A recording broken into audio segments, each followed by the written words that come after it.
Hello everyone, কেমন আছো সবাই? অনেক দিন বাদে একটা লং ব্লগ নিয়ে চলে এসেছি। যারা তোমরা আমার ব্লগ দেখো তারা জানো আমি শর্ট ব্লগ করতেই বেশি ভালোবাসি। আজকে সকাল সকাল বেরিয়ে পড়েছি, সেই জন্য ভাবলাম একটা লং ব্লগ করা যেতেই পারে, সেই জন্য করেও নিলাম। অনেক দিন বাদে আমাকে কোথাও ঘুরতে নিয়ে যাচ্ছে, আর এত কাছ থেকে বন্দে ভারত আমি সত্যিই কোনো দিনও দেখিনি। কারণ জানি আমাদের এখান দিয়ে যায়, কিন্তু আমার দেখা হয়ে ওঠেনি অনেক কারণেই। তারপর আমি স্টেশনে ওয়েট করছিলাম, আর ওখানে বর্মশাই গেছিলো টিকিট কাটতে যেখানে আমরা যাচ্ছি সেটার জন্য। আর এই যে ম্যাউপুষিকে রেডি করে নিয়ে চলে এসেছি।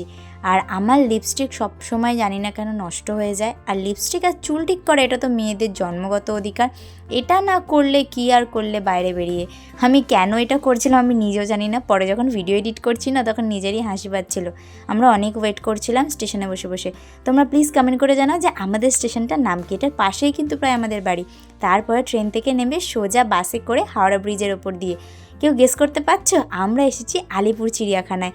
এখানে পরের দিনকে আমি দেখেছিলাম প্রায় 70,000 মানুষের ভিড় হয়েছিল, প্রচণ্ড ভিড় ছিল। আর 25 ডিসেম্বরে আমরা এসেছিলাম, আর সমস্ত পশু পাখি দেখে বেশ অনেক দিন বাদে ভালো লাগছিলো। আমি অনেক ছোটোবেলায় এসেছিলাম, আর এই বাঘমামাটা দেখে আমার খুব ভালো লেগেছিলো। সত্যি বলতে কি, এত রকমের পাখি পশু দেখে আমার ছেলে তো বেশ এক্সাইটেড ছিল, আর আমিও। কিন্তু এই ভিড়টা দেখে আমার বেশ অশান্তিতে ভুগছিলাম। এত ভিড়ের মধ্যে ঠেলে ঠুলে আমি ঢুকতেই পারছিলাম না। আর এই যে সরীসৃপের জায়গাটা তো বলেই কাজ নেই, অনেক কষ্ট করেই গোসাপটাকে দেখতে পেরেছিলাম। তারপরে একটা হলুদ কালারের অ্যানাকন্ডা দেখেছিলাম, আরও অনেক কিছু এরকম ছোটোখাটো ছিল। তোমরা কতবার চিড়িয়াখানায় এসছো সেটা জানিও কিন্তু।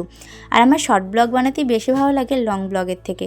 কিন্তু যেহেতু ভিডিও করে ফেলেছি, আর মাঝে মাঝে তো দিতেও হয় না, টেস্ট তো সবারই চেঞ্জ করতে হয়, সেই জন্য এত ভিড়ে ধাক্কাধাক্কি করে বেরোচ্ছি, সেটাও একটা অলসামির কাজ হয়ে গেছে আমার জন্য। এই সিংহগুলোকে দেখে আমার খুব রাগ হচ্ছে, ভেতরেই বসে আছে, বাইরেই বেরোচ্ছে না। আর সাদা বাঘ অনেক দিন বাদে দেখেছি। এর আগে ছোটোবেলায় যখন দুবার এসেছিলাম তখন দেখেছিলাম। ছোটোবেলায় চিড়িয়াখানাটা বেশি ভালো লাগে, বড় হলে মনে হয় যে কি বিরক্তকর। আমার আউটফিটটা কেমন সেটা আমাকে বলো। হ্যাঁ, প্রায় 6 বছর বাদে এটা আমি পরলাম, আর 7 বছর আগে কিনেছিলাম। অনেক রকমের প্রাণী দেখেছি, শুধু ভাল্লুক, সজারু আর ময়ূরটাই দেখে ওটা হয়নি। এত ভিড়ের চক্করে এত ভিড় হয়েছিল কি বলবো। আর এই সিংহটাকে দেখে আমারই মায়া হচ্ছিল যে আমার বাড়ি যা খাবারটা আছে একে এনে দিয়ে দিই, যেভাবে রোগা পাতলা হয়েছিল।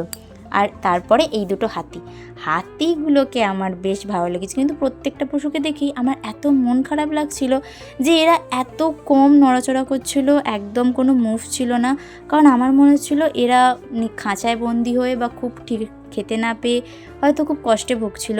অ্যাকচুয়ালি আমি যখন ভিডিও এডিটিং করছিলাম না তখন আমার খুব মশা কামড়াচ্ছিলো, তাই আমার এত প্রবলেম হচ্ছিল কথা বলতে। এটা শিম্পাঞ্জিটা আমার ছেলের সব থেকে ফেভারিট ছিল।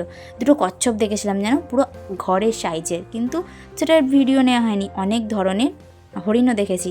আর এই দেখো, যেটা এক্সিট গেট ছিল, প্রচুর ভিড় ছিল ভাই। এন্ট্রি গেটে তো আরও বেশি। চলো tata bye bye, take care. আজকে এই পর্যন্তই, বাই বাই।